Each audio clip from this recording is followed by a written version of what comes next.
In the endless white silence of Alaska, a retired soldier named Cole thought he'd left all battles behind. But one night, a fiery streak split the sky above his cabin, and his loyal dog, Tundra, began to howl. By dawn, they would uncover something buried in the snow that wasn't meant for human eyes. A secret powerful enough to silence an entire town and awaken the soldier he thought had died long ago. Frosthaven was a town that learned to whisper in winter, a scatter of lights along a river that went black and sullen beneath rinds of ice, ringed by spruce the color of old gunmetal and mountains that rose like the knuckles of a buried giant. The temperature had fallen so fast the diesel in parked pickups thickened. The snow squeaked under boots like dry cork, and the wind moved off the bay with a sailor's bitterness, shouldering the little houses and rattling everything loose that a man forgot to tie down, while above it all the northern sky breathed a dim green bruise of aurora that flared and faded as if the heavens themselves were thinking twice about telling the truth. In a cabin set back from the last plowed track, Cole sat in a cedar-backed chair that had learned his weight the way an old dog learns its master's footfall.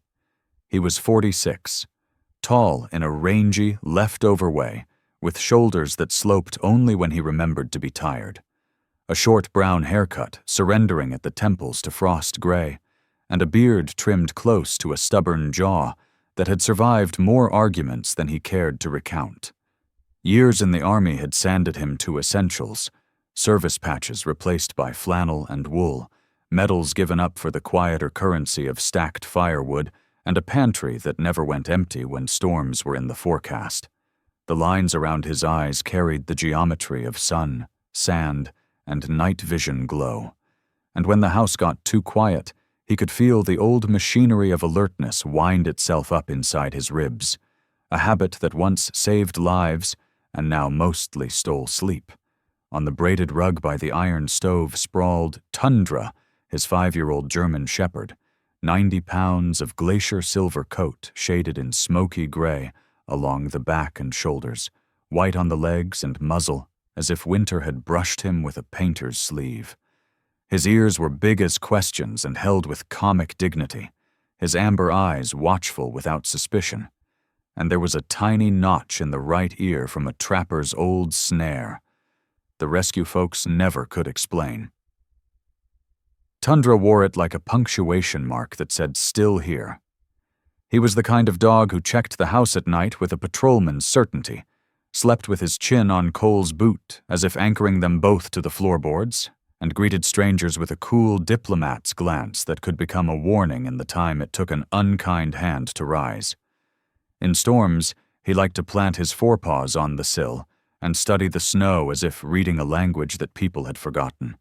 The storm that had blown off Norton Sound 2 days earlier arrived with slate clouds and the taste of iron filings, then settled into the valley like a moose in a willow bed, not moving except to breathe hard. Frosthaven's satellite dishes wore white helmets, shutters thudded in their housings, and the radio on the kitchen counter gave up its static for silence. The kind of silence that isn't empty so much as full, of everything you can't quite hear. Ice shifting on the river, spruce rubbing their rough black coats together, snow grains whispering around boot heels they can't quite bury. Cole had stacked kindling by the stove and a book on the arm of his chair, but the book remained open to the same paragraph it had when the first gust slammed the eaves, and his eyes were on the window where the aurora dimmed and surged behind blown spindrift. When the wind took a breath, he could hear the mantel clock and the small, treacherous drum of his own pulse, and just before the walls of the room began to lean inward, in that way a man with old scars recognizes. A cold nose pressed into his palm and wiggled with a comic insistence that refused to be ignored. "All right, Tundra Bear," he said, using the nickname that made the dog blink as if hearing his middle name. The nose pushed again, harder. Then Tundra sat abruptly and squared those big front paws, ears yawed forward, gaze tipping past Cole toward the door, as if a sound lived there that humans were too slow to notice. At first it was only a new pressure in the night, a filament of something stretched across the wind that didn't belong, and then, clean and wrong as a knife across rawhide, the sky ripped. A fiery streak, not the bright, blunt smudge of a meteor, but a driven javelin, tore low across the cloud belly, shedding orange cinders and a black ribbon of smoke that looked, for one lunatic second, like writing. Cole stood, no thought, all nerve, and the animal part of him that learned angles and speeds without a whiteboard mapped what he saw to the ridge everyone in town called Wolf Lantern, a set of basalt teeth that caught starlight even when the valley swallowed it. The streak winked out behind those teeth, and then the cold night took a breath so deep the cabin seemed to shrink in its hands. 5 heartbeats later, a slow, earth-shuddering boom came up through the pilings from the frozen ground, low enough to rattle a mug on the counter and drop a veil of powder from the rafters. Tundra barked once, the short, square yes bark, and jogged to the door with his head high and tail a tight, level flag. Cole pulled on wool socks, jammed his feet into the boots by the mat, and shrugged into the brown canvas parka that had seen more miles of switchback and muskeg than most men's trucks. He paused only long enough to turn the stove damper, check the leather-wrapped flashlight for a healthy beam, and lift the old field pack from its peg. A canvas thing he had restitched along the straps so many times it felt more like a story than an object. The contents were winter and wisdom. Space blanket, fire steel, iodine tabs, a tin of bitter coffee grounds in case waking up was the difference between alive and otherwise, a roll of vet wrap for paws and people, triangular bandages, a compact splint, and a coil of climbing line that remembered the ache of glaciers.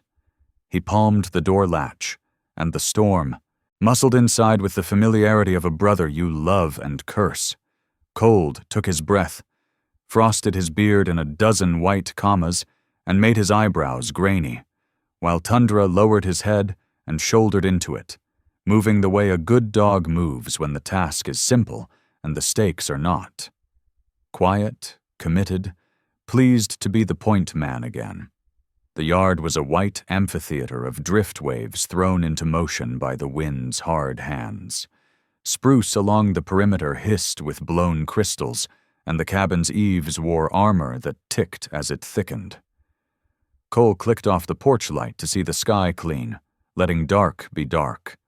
The aurora had smeared to a green veil, and the smoke ribbon he'd glimpsed was already breaking apart into tatters that might be read as cloud by a man who wanted to be fooled. He didn't. He stood still long enough to feel the tremor move out of the earth, a long, lazy afterbreath, and in it he tasted something wrong. Not wood smoke, not river ice, not the lovely clean nothing of snow, but a chemical bitterness that rode the winds back like a hitchhiker. Faint but present, a hint of jet fuel or a cousin to it, thin as a rumor and twice as persuasive. Wolf Lantern Ridge, he said aloud, because good map work begins with naming. Tundra flicked an ear, then set a line along the driveway where plow berms rose shoulder high, threaded a gap Cole had kicked through that afternoon, and broke trail toward the tree line with a steady trot that made the man behind him remember long marches and the strange relief of having a job so narrow it crowded every other thought out. The snow took them to the thigh when they left the packed lane, then eased to the knee where wind had scoured, then surprised them with a hollow that boomed like a drum underfoot, river ice overlain by fresh powder. And Cole drew Tundra back with a whistle low between his teeth, cutting uphill into the shadowed spruce where snow hung from every bough like a burden accepted without complaint. He wasn't reckless. He was practiced, and practice is a kind of prayer. He checked the wind with the back of a glove and kept it on his cheek so scent would move toward them, not away. He watched for the telltale sastrugi that meant the ridge was shouldering the gale into sharp carving. He counted steps between rests, and made each rest seem like a reason to study the stars, because in this country a man's pride could get him killed, and the last thing Cole Harrigan intended to be was proud. There were stories attached to Wolf Lantern Ridge that ran older than Frosthaven's street grid. Tlingit and Inupiaq, names that translated roughly to things that carried warning without being unkind, about lights that moved in patterns that weren't hunting or storm, about thunder in the wrong season, about the way caribou sometimes changed their river crossing as if answering a question no one had asked aloud. Cole believed in storms, in physics, in the logistics of firewood, but he also believed in listening when the land had an opinion. Walking there now, with the ridge black against a sky that couldn't find the moon, he thought of men he'd known who were killed not by the enemy they could name, but by haste, and he let that memory slow his feet without cooling his will. Tundra paused at the edge of a clearing the wind had scraped almost bare. The dog lifted his head and opened his mouth slightly, tasting the air as if it were broth, and the feathering of his hackles along the withers rose just enough to catch snow dust. Cole knelt and rested a mitten on the dog's shoulder, so they were a single creature for a breath. Then he rose and set off along the line Tundra indicated, a seam where the wind had laid down grains differently, a barely there vector that a city man might call nothing and a hunter might call story. Behind them, Frosthaven's handful of lights were a rumor tucked into the trees. Ahead, the ridge showed a pale scrawl where snow had avalanched off a ledge, and somewhere beyond that, not seen but understood, lay the boom's slow heartbeat and the sourer thread of that new scent. Cole's mouth went dry the way it had before, door kicks in countries whose dust still lived in his lungs. He felt both more and less himself, sharpened to a point and oddly hollow, a vessel for the job that had presented itself. Find what fell, hope to hell no one was in it, get them home if someone was. He didn't know yet that the world had selected him for a harder truth, only that a veteran with a good dog doesn't ignore a sky that writes in fire. On me, he told Tundra one more time, though the dog was already there in spirit and step, and together they climbed into the night that was trying very hard to stay a secret. The ridge loomed like a broken jaw against the night sky. Cole and Tundra climbed slowly, the dog breaking trail through waist-deep snow, his breath steaming like a small engine in the cold. The wind had died, leaving an eerie stillness that felt more like listening than silence. Cole's flashlight beam carved thin tunnels through the white darkness, scattering off shards of ice that clung to the rocks. Somewhere above, a faint orange glow pulsed and faded, like the ember of a dying world refusing to go out. The smell of burnt metal grew sharper, acrid and chemical, crawling down the slope to meet them.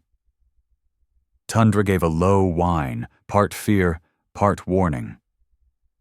"Easy, boy," Cole muttered, though his own heart thudded with that old rhythm he thought he'd left in foreign sand.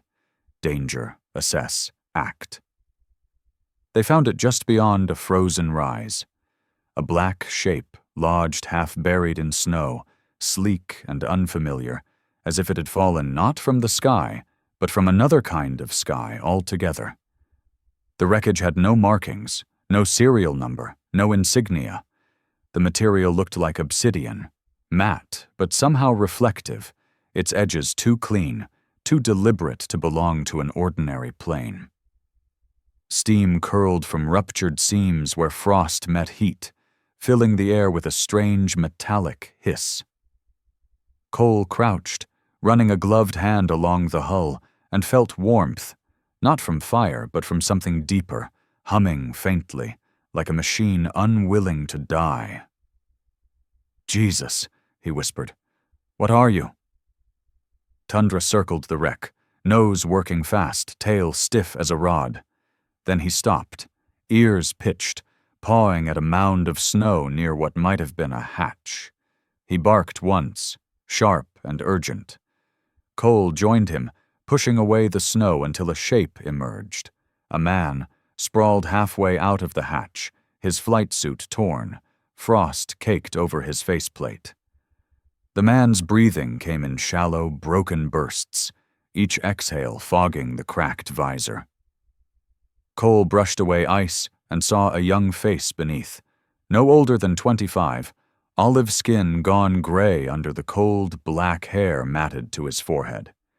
His lips were split, a smear of blood frozen at the corner of his mouth. "Hang in there, kid," Cole said, kneeling beside him. "You're not dying on my ridge."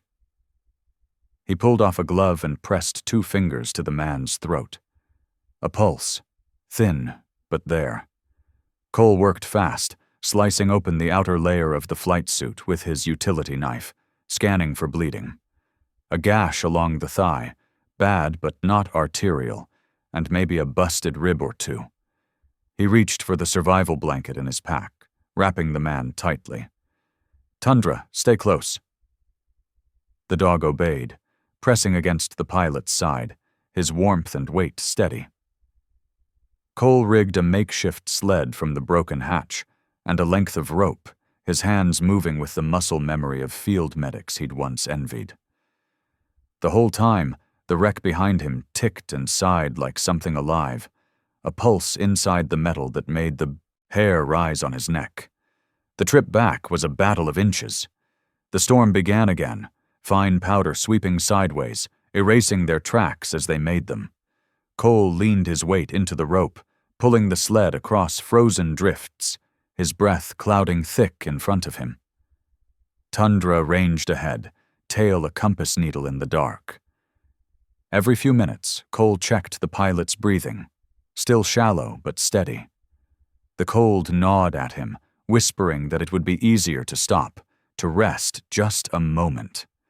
But the boy's faint gasps behind him were a tether. "Not tonight," Cole growled through clenched teeth. "Nobody dies tonight." By the time they reached the cabin, dawn was pressing a pale bruise of light against the clouds.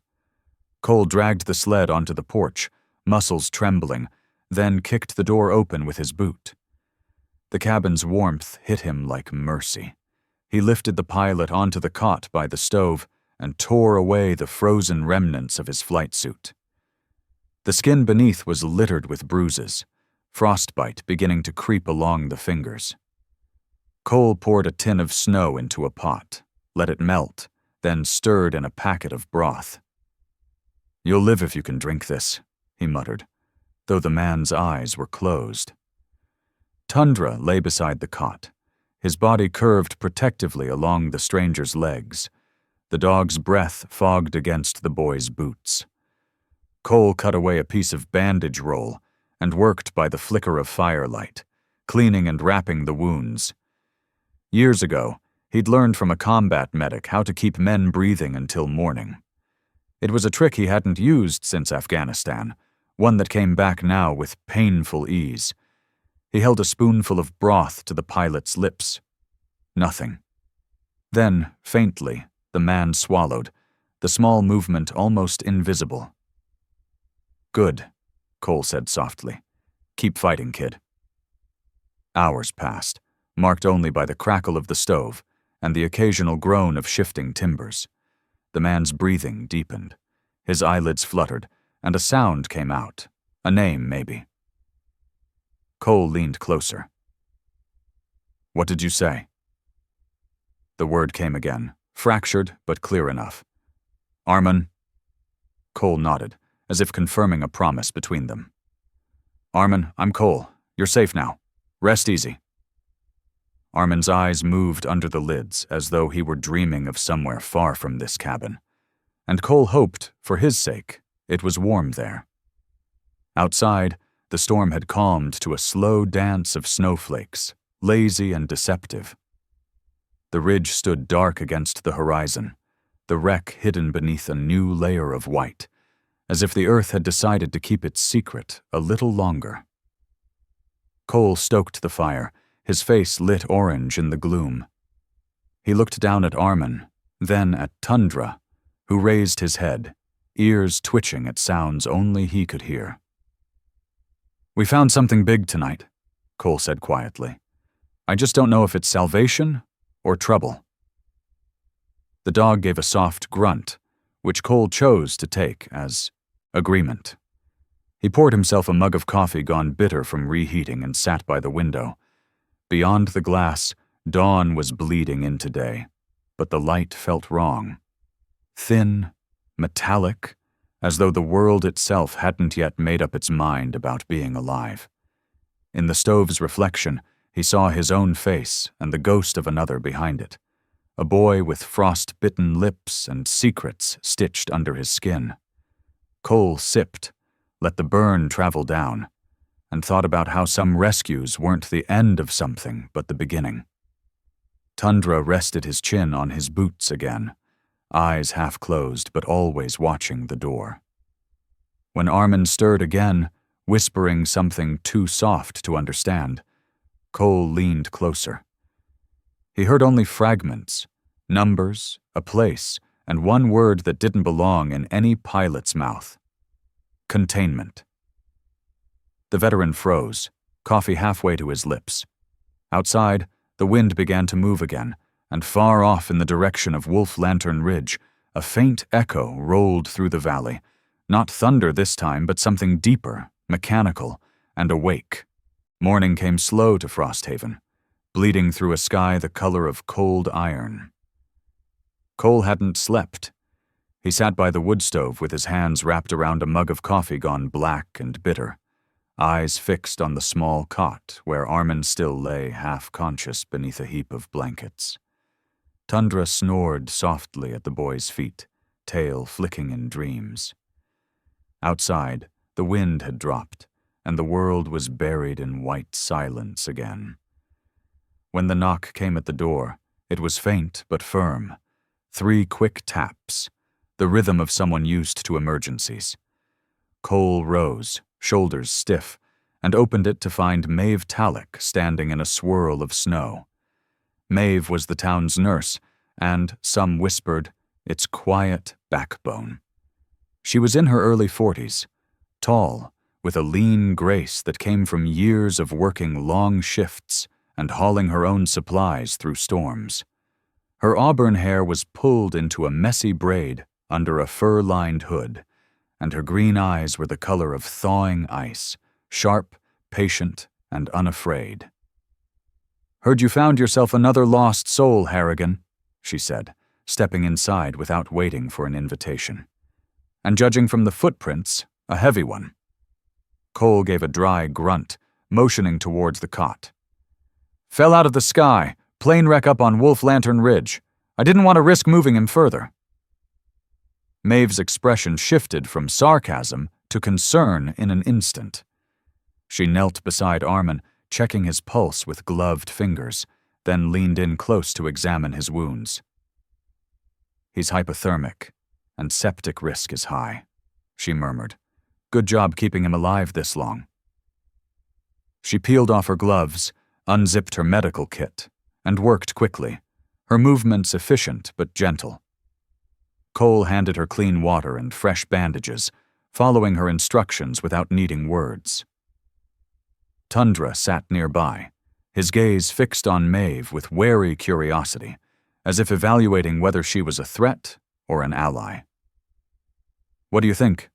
Cole finally asked. Maeve looked up, her brow furrowed. "I think he's lucky you found him, but whatever brought him here, it wasn't luck." By noon, another knock broke the cabin's fragile calm. This one was heavier, deliberate, the kind of knock that announced authority before the door even opened. Cole knew it before he saw him.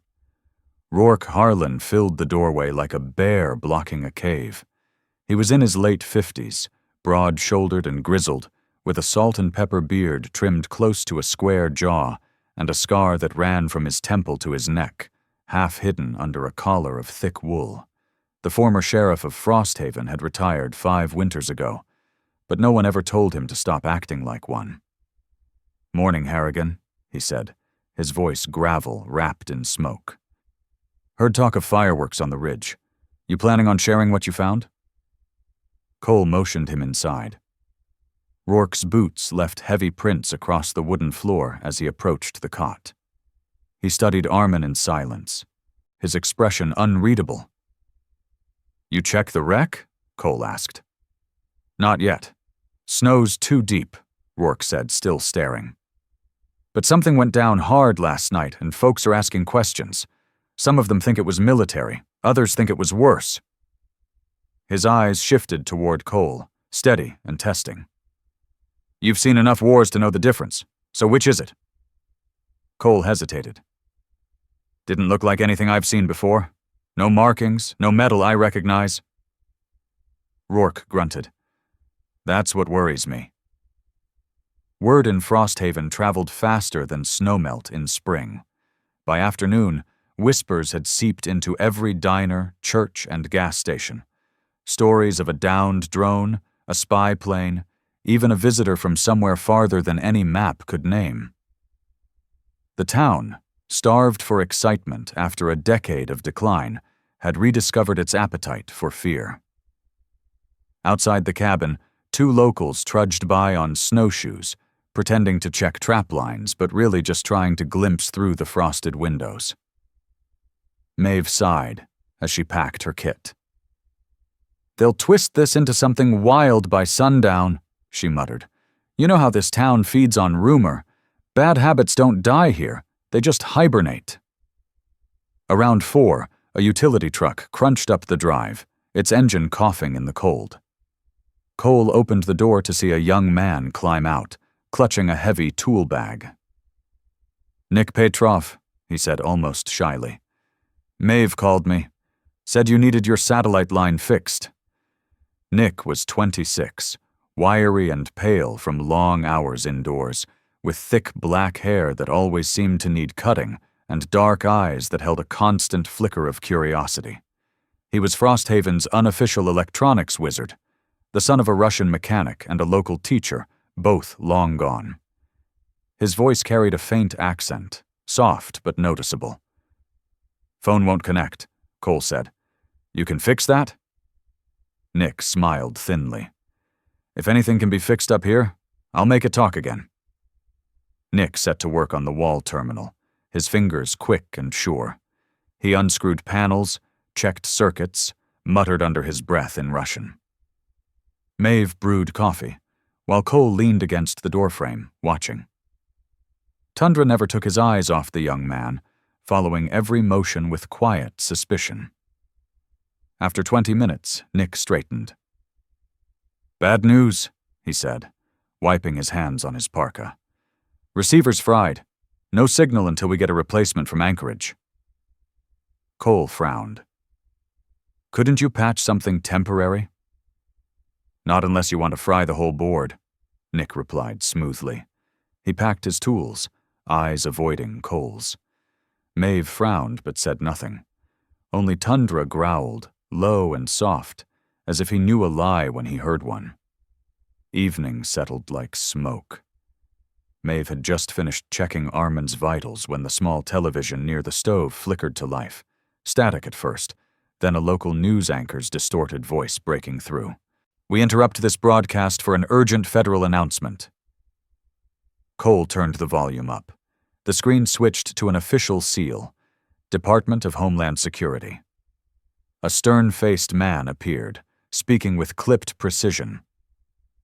At approximately 0200 hours, an unidentified reconnaissance aircraft of unknown origin entered U.S. airspace and was lost over the Alaskan interior near Frosthaven. The pilot remains unaccounted for. Citizens are advised to report any suspicious individuals. Maeve froze mid-step. Rourke's head jerked toward the screen, his eyes narrowing. Unidentified reconnaissance? He repeated, disbelief edged with dread. The broadcast continued, showing grainy satellite images, a dark shape buried in snow, eerily similar to what Cole had seen. Holy hell, he muttered. The announcer's voice was calm, but heavy. This aircraft is considered hostile. The pilot is armed and dangerous." Maeve looked at Cole, her voice barely above a whisper. "That's him, isn't it?" Cole didn't answer. Armin lay still, his breathing steady but shallow, unaware of the storm his survival had unleashed. Rourke grabbed his coat and headed for the door. "You know what this means," he said. "The feds are coming, and until they get here, this town's going to turn into a powder keg." Cole followed him to the porch. The air outside was sharp, stinging with ice. Down the hill, the faint glow of Frosthaven's main street shimmered through the storm, small, isolated, and already trembling with fear. "People will panic," Cole said. Rourke nodded grimly. "They always do, especially when the enemy might be one of their own." He started toward his truck. "Keep your head low, Harrigan, and keep that kid breathing. If he's what they say he is, he won't be the only one hunted before morning." When the sheriff's taillights disappeared into the white, Cole closed the door and leaned his forehead against it. The wind howled again, this time carrying something colder than snow, the sound of a town remembering exactly how to be afraid. Behind him, Maeve whispered, "What do we do now?" Cole looked at the fire, then at Armin's pale face. "Same thing I always do," he said quietly. "Keep him alive until I know what's true." Outside, Frosthaven's lights flickered under the storm, like a warning written in ice. The storm had eased by dawn, but the silence it left behind felt worse. It was the kind of silence that seemed to listen back. Cole stood at the window, watching flakes drift lazily across the clearing, every sound swallowed by snow. Armin was still unconscious, his face pale under the firelight. Maeve had gone back to town for supplies, promising to return before noon. Tundra lay by the door, tail twitching, ears occasionally flicking toward distant noises only he could hear. Cole's thoughts kept circling the same point. The ridge. Whatever had fallen wasn't done with them yet. He poured a final cup of coffee, pulled on his coat, and grabbed the rifle that had followed him through 2 tours and a lifetime since. "Stay close," he told Tundra. The dog rose instantly, as if he'd been waiting for the command all night. The climb back to Wolf Lantern Ridge was slower this time. The snow had crusted overnight, cracking under Cole's boots like thin glass. The wreck was almost buried, the black hull poking through the drifts like a fossil refusing to die. Steam no longer rose from it, but when Cole touched the metal, it was faintly warm. That alone made him uneasy. Tundra sniffed the ground and started pawing near the rear section, whining softly. Cole followed the dog's lead and brushed snow away until his hand hit something solid. It was a case, rectangular, heavy, metallic, the kind that belonged in research labs, not cockpits. There was no tag, no writing, just a 3-digit combination lock and a symbol etched into one corner. A circle intersected by a single vertical line. Cole turned it in his gloved hands, feeling the weight of trouble settle into his gut. "We'll figure you out later," he muttered, sliding it into his pack. By the time Cole returned to the cabin, the horizon had gone gray again. He set the case down on the workbench and stared at it for a long while. The lock looked simple enough, but his instincts screamed to leave it alone. He'd learned long ago that curiosity was just another word for survival delay. Instead, he pried up a loose floorboard near the stove, dug a shallow space, and slid the case inside. When the plank settled back in place, he felt something like relief, though it was the temporary kind, the kind that never lasts in a town like Frosthaven. He poured fresh coffee and rubbed Tundra's ears. "No one saw us, right?" The dog huffed softly, as if answering not yet. Maeve returned just after noon, her cheeks flushed red from the cold. "You weren't here when I came," she said sharply. You went back, didn't you? Cole didn't deny it. Found something. Didn't like it. Maeve looked past him toward the floor, suspicion flitting in her eyes but tempered with trust. Then keep it that way, she said finally.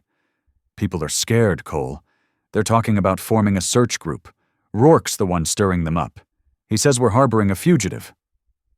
Cole sighed. Rourke's just doing what he thinks keeps them safe. Maeve shook her head. Safe from what? The truth? Her words hung heavy in the air. The mob came sooner than either expected. By late afternoon, Cole heard the sound of engines climbing the ridge. 3 trucks, chains clinking against tires, voices carried on the wind. He looked out the window and saw shapes moving through the storm.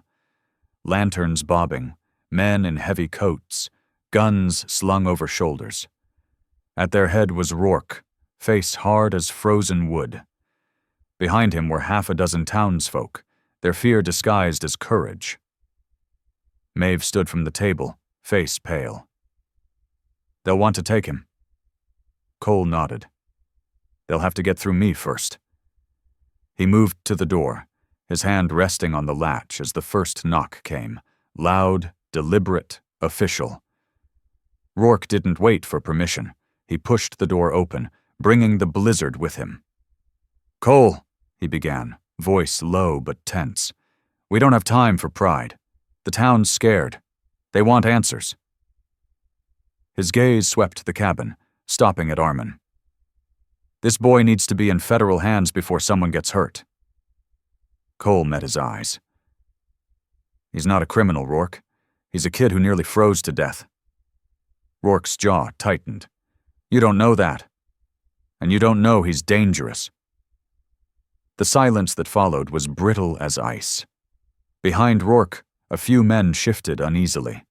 One of them muttered something about traitors, and Tundra growled, a low rumble that silenced the rest.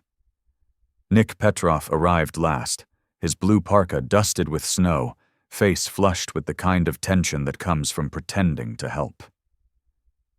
Power line's been flickering, he announced, his breath clouding.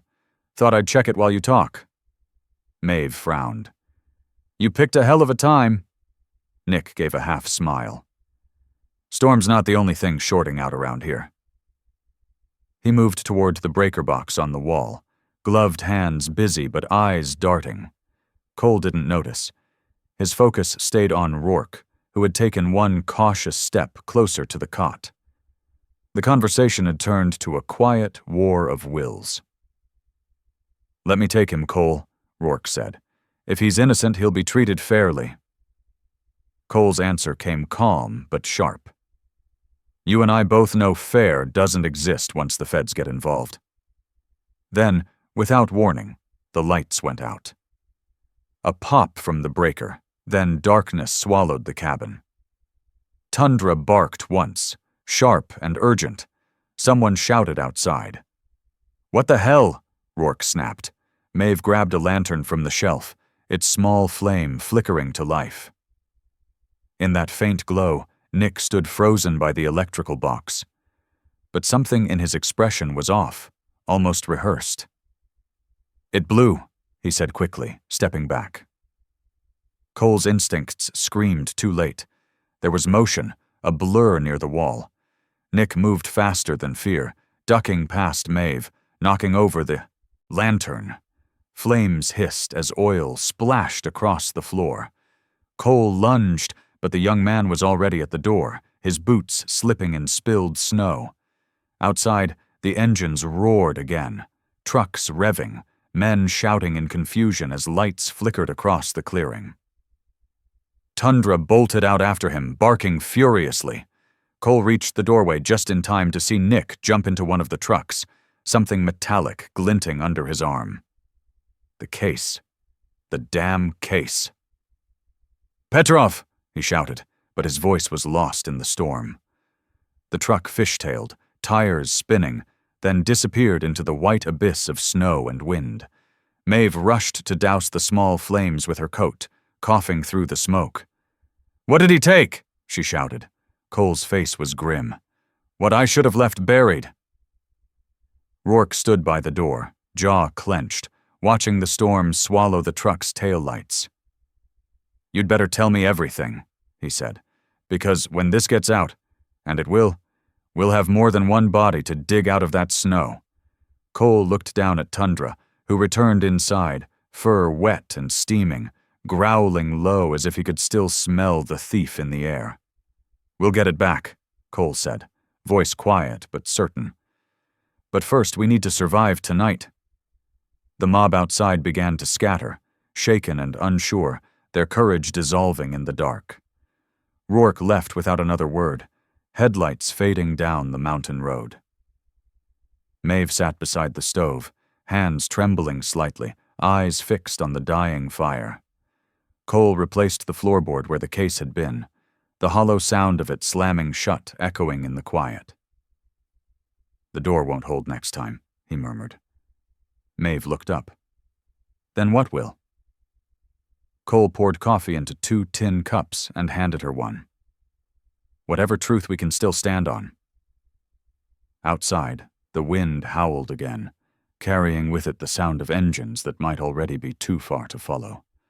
Frosthaven slept under a bruised sky, unaware of the violence already on its doorstep.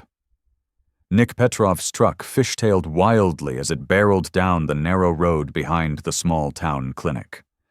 His breath came in ragged bursts, the metal case shoved beneath his coat like a burning secret. He didn't have a plan, only fear snapping at his heels like wolves. In his rearview mirror, a pair of headlights appeared, steady and relentless. Rourke Harlan's truck didn't care about the snow or the darkness. It moved like justice itself, cold, unstoppable, and closing fast. Nick slammed the brakes and skidded near the clinic entrance. He tumbled out, stumbling through the snow towards the back door. His gloved fingers slipped on the handle before he yanked it open and burst inside, the harsh fluorescent lights making him blink. Maeve was there, still wrapping a medical kit with trembling hands, ready to contact authorities. "Nick?" Her voice cracked with both relief and suspicion. "Where's Cole? What did you—" Before she could finish, the door behind them slammed open again, a gust of icy wind following Rourke inside. Rourke looked more furious than frightened, which made it worse. His jaw was set like he'd already made a judgment. He reached slowly for the strap of his shotgun. "Step away from that case," he growled. Nick backed up, clutching the metal box tighter. "You don't know what's in this, Sheriff," he stammered, panic rising.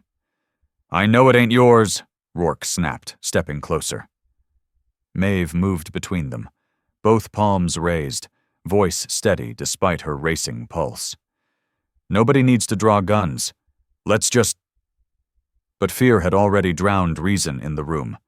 Nick tried to push past, but Rourke grabbed him by the arm, wrenching him sideways. The metal case slipped, clanging hard against the tile. The sound triggered something primal and sudden. Rourke reached for his shotgun. Nick, terrified, grabbed the barrel with both hands. For one suspended second, neither breathed, just two men frozen by fear and instinct.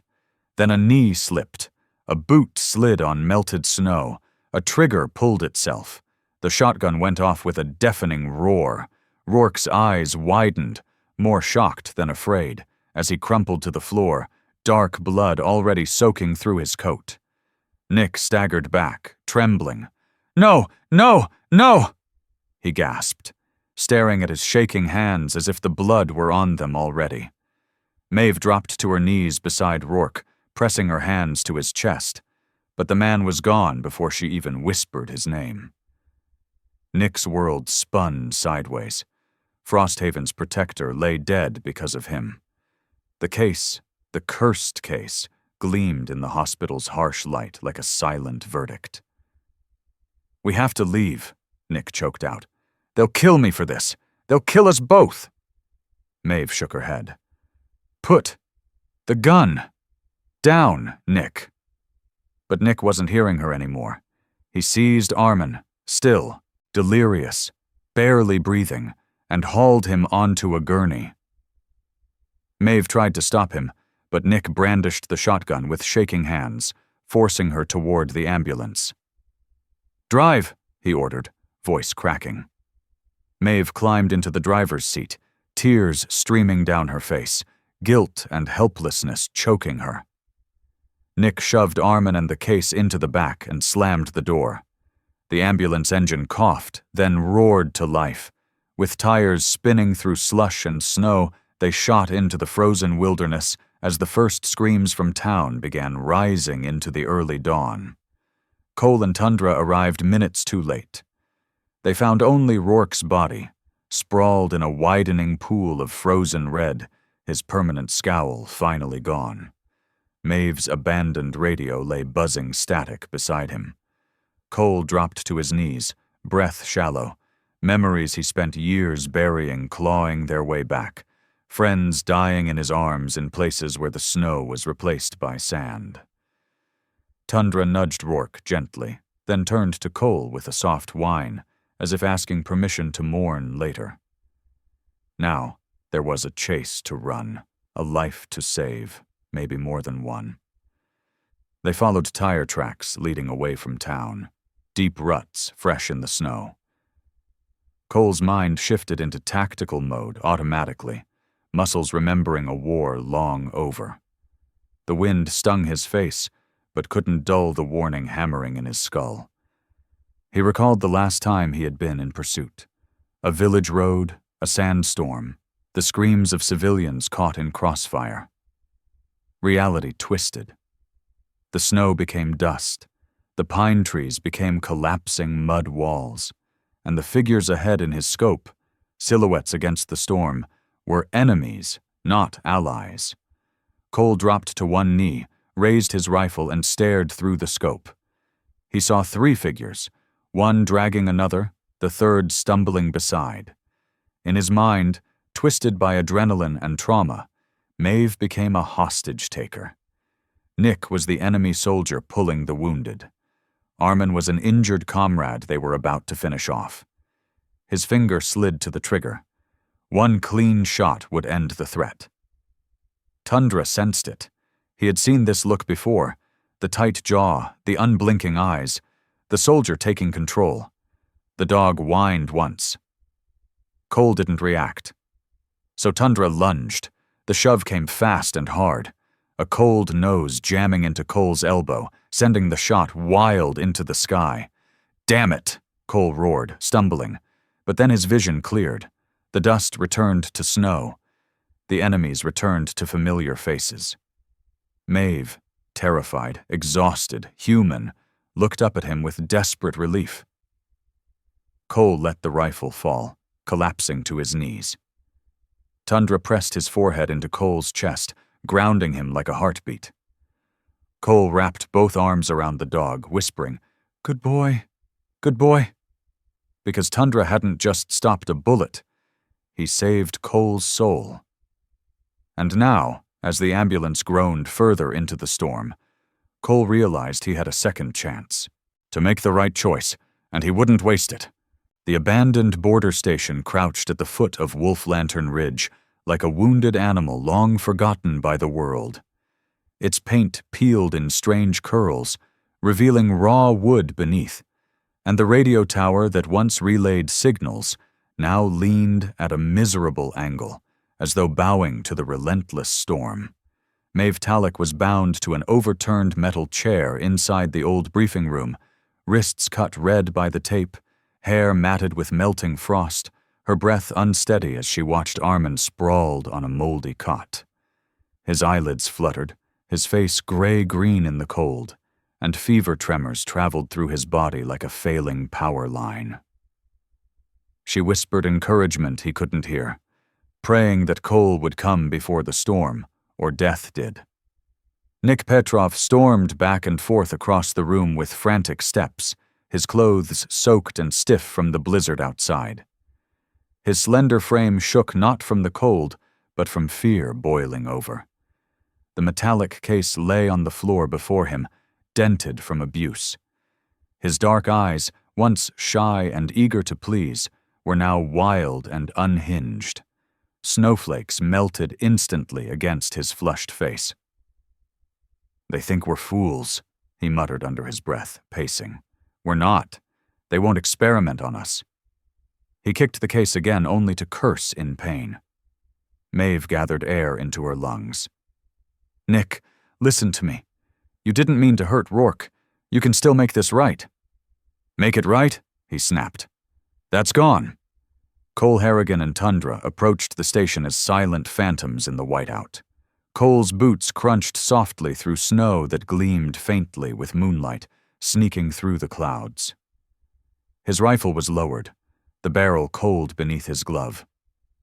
PTSD pulsed in his veins like a slow-burning fire, but Tundra, his gray-white husky with sharp amber eyes, kept close to his leg, reminding him with every step that this was not a battlefield from years ago.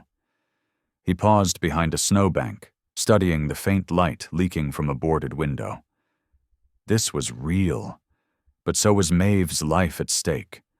So was Armin's.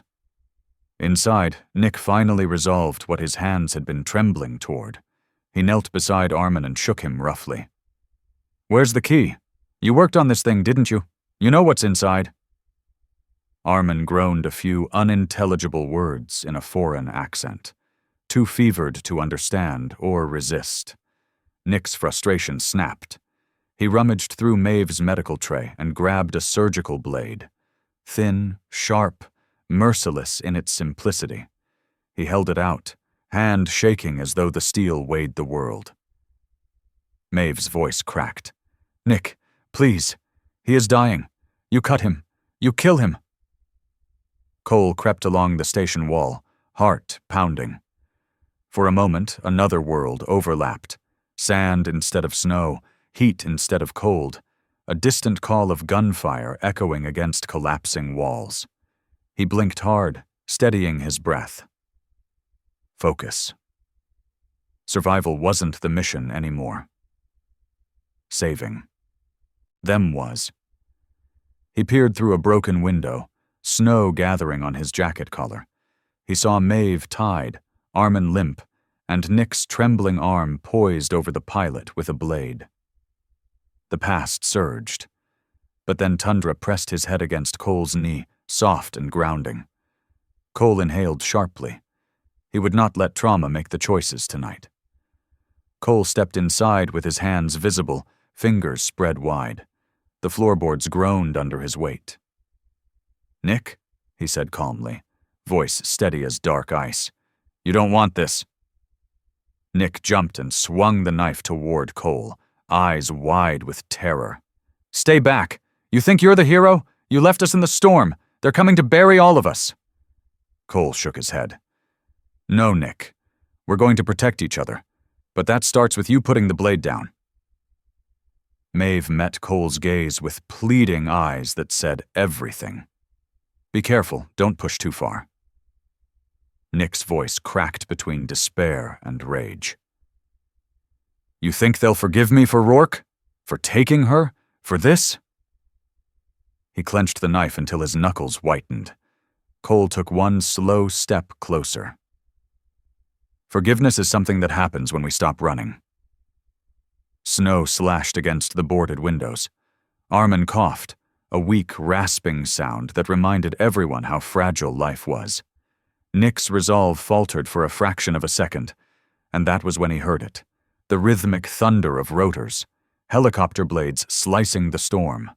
Floodlights flashed through the windows, blinding light cutting into the decrepit room. A speaker boomed muffled commands. Coast Guard, state troopers, authority. Nick stumbled backward as if kicked by the glare. His fear spiked to pure panic. "No, they'll shoot me, they'll kill me!" He grabbed Maeve by the shoulder, dragging the blade dangerously close to her throat. Maeve gasped, terror freezing her lungs. Cole's voice dropped to a mere breath. "Tundra," he whispered, his command quiet and precise. "Go." In a heartbeat, Tundra became a silver blur tearing through the door behind Maeve, slamming into Nick with the force of a winter avalanche. Nick screamed as the blade clattered aside, his arm pinned under Tundra's weight. Maeve fell forward, gasping for air as the dog growled low, not killing, just restraining. Cole swept in, disarmed Nick fully, and yanked his wrists behind his back. The station door burst open. Armed officers surged inside, weapons raised but quickly lowered when they saw the scene was already under control. Flashlights illuminated the chaos. Maeve coughing, Armin trembling on the cot, Nick crying silently as he realized the fight was over. Tundra sat proudly at Maeve's side, tail still but eyes alert. Maeve wrapped her shaky arms around the dog's powerful shoulders. "Good boy," she breathed, tears mixing with snow melting on her face. "You knew." Armin was lifted carefully by medics and rushed outside to the waiting helicopter. Maeve followed with, a blanket over her shoulders, looking back only once, to meet Cole's gaze. In that look was gratitude deeper than any word could convey. Nick was escorted out next, eyes empty and legs weak, but alive. Cole finally stepped into the cold night after them. The blizzard continued its furious dance, but inside him, something quieted, like a battle finally choosing to end.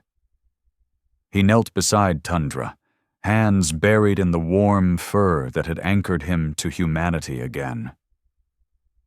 "There are fights worth staying alive for," Cole murmured, forehead pressed gently to the dog's. Tundra answered not with words, but with breath warm enough to melt storms.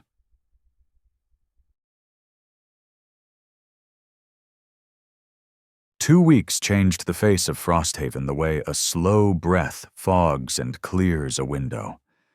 The storm spent itself. Roads reopened as plows carved gray tunnels through shoulder-high drifts, and the town learned to speak in low voices again. Posters appeared on the diner's corkboard offering casseroles for Rourke's widow, and someone nailed a small wooden cross into a snowbank near the clinic's back entrance, where the blood had pebbled and frozen. Cole Harrigan kept mostly to the ridge, splitting wood and letting his hands hurt so his mind didn't. Maeve Talek returned to 12-hour shifts, a steady figure under fluorescent lights, while Tundra shadowed Cole in a quiet orbit, never too far, never asking why the man had started sleeping by the stove with his boots on. On a pale afternoon when the sun hung like a nickel behind gauze, they drove back to the abandoned border station. The state troopers had pulled their tape the day before. A county notice tacked to the door said the building was unsafe due to a sagging roof beam and would be scheduled for controlled demolition, weather permitting. It was reason enough, and maybe not the real one, but it was what they had. Maeve wore her dark wool coat and a knit cap that made her look younger than 42. A faint bruise had yellowed along her jaw, a souvenir from the tape and fear. "I lost my locket here," she reminded him. "We'll get it," Cole said, but both of them knew they were here for more than silver on a chain. Inside, the air tasted like cold iron and mouse dust. Snow had blown through the broken window and curled itself into a drift on the ruined desk. Tundra sniffed the perimeter, nails tapping on warped boards, pausing at the corner where the cot had been. Cole and Maeve lifted a rusted file cabinet, shifted a toppled chair, and stood listening in that peculiar silence the North keeps for places it has decided to take back. Then Tundra's head snapped, ears pricked, nose pressed to a seam in the floor where two planks didn't quite meet. He pawed once. Cole knelt, wedged his pocketknife into the crack, and pried. Something small and black winked like a pupil in the dark. He teased it free. A thumbnail-sized data card, edges scuffed, a smear of old oil along one side. The North, it seemed, returned what it couldn't be bothered to swallow. They didn't speak much driving home. At the cabin, Cole cleared a spot on the kitchen table and set out a battered, offline laptop that still smelled faintly of army motor pool grease. He fished adapters from a tin of salvaged cables, his fingers moving with the old patience of a radio tech who had once read other people's secrets because someone said lives depended on it. Maeve brewed coffee strong enough to polish a horseshoe and stood behind him with a hand on Tundra's ruff, like a parishioner bracing for a revelation. "Ready?" he asked. "No," she said, "but do it anyway." He slid the card in. The screen unfolded with the clinical cruelty of numbers. Borealis Genomics appeared in a blue logo ringed by a tasteful aurora. Project folders nested within folders, aerosol dispersal trials, wildlife vectoring, community response modeling.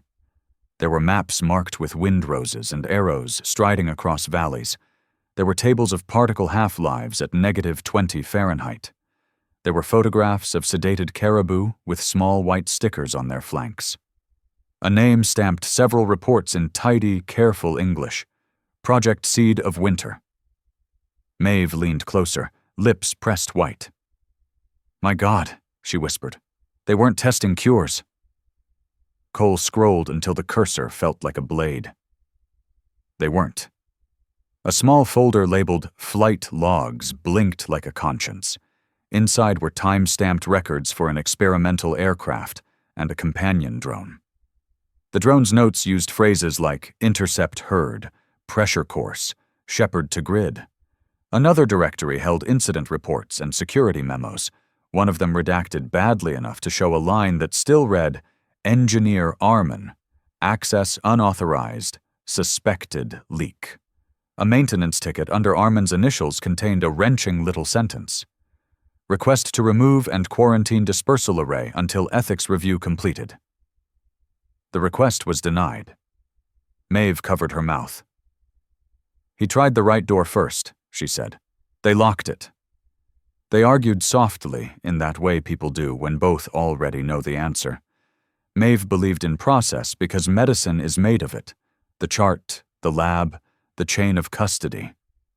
Cole believed in the wolf that runs the perimeter and never comes inside unless invited. The troopers had let the building go to rot. The last helicopter had lifted Armin to a hospital in the system, and then the phone stopped offering details. Justice, as Frosthaven understood it, had turned to paperwork.